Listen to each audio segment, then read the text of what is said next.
C Joseph Vijay எனும் நான்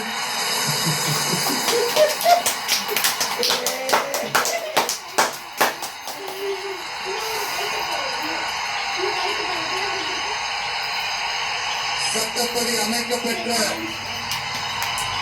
இந்திய அரசியல் அமைப்பின்பால் உண்மையான நம்பிக்கையும் நாடா பற்றும் கொண்டிருப்பேன் என்றும் இந்திய நாட்டின்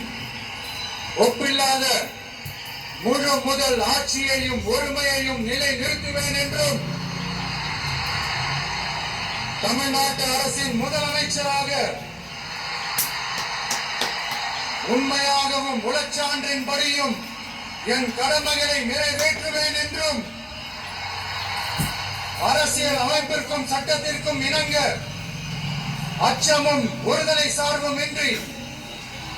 விருப்பு வெறுப்பை விலக்கி